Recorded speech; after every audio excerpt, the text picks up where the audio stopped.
If you don't say who you are and if you can't show them who you are in the ring, then you'll never really mount to nothing. From Tampa, Florida, weighing 252 pounds, Mr. Wonderful, Paul Orndorff. I was in the College Football Hall of Fame, high school All-American, the greatest athlete to ever come out of the state of Florida. Look at this standing ovation for Mr. Wonderful. These fans have really taken this youngster into their hearts. You know, he looked incredible. He looked as good as anybody. Paul carried himself like a superstar. Handsome guy, incredible body, incredible work rate. He was a good guy, really a nice guy. He was in the first WrestleMania. He's a legend in his own time. So much success, went through severe health issues, but conquered that. Up and running, a great guy.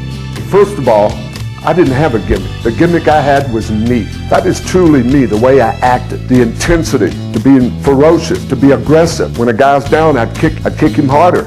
I had a bodybuilder's body, 20.5-inch arms, body fat of 5% or less. I used this and I incorporated that, which made me so much different than anybody else. He was a badass from the word go, and that's why Eddie Graham was so attracted to him and trained him, because he not only was a high-level football player and he not only could wrestle and handle himself, but he fought also. He did some underground fights for money, obviously, and he was strong as a fucking bull. The Brandon Bull from Brandon, Florida. I owe a lot to Eddie Graham for giving me that opportunity, and also for Hiro Masuda, who trained me for 8 months, 5 days a week, and put me through you-know-what. And it was the toughest thing that I've ever done. Jim is a good man, and he taught me so much. I mean, here's a guy that a year and a half, I was green, man. I mean, I barely knew, but we were together every night, and he took a hold of me and embraced me, and he taught me every night.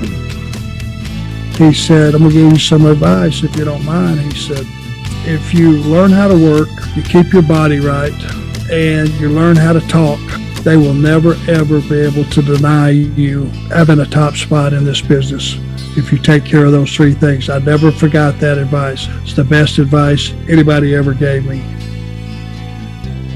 Look at the guys that have these neck injuries, because a lot of the moves are so dangerous and they're out of control moves, and if you keep doing it, you're going to get hurt. If you live by the gun, you die by the gun. I'm paying for my rough and tough days, as being a wrestler, and I thought I was invincible. And when I got hurt, it was career ending. I mean, ended my career, period.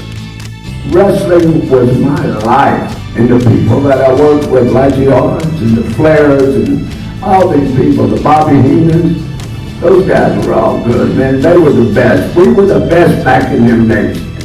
I think he's a class act, and I think he worked hard, and I never heard anything negative about him having an attitude about anything, and that's really unusual in this business.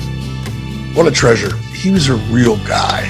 I mean, he was honest, he was tough as fucking nails, he didn't put up with any shit, he wouldn't give you any shit, he would never start anything, but he wouldn't take an ounce of it either.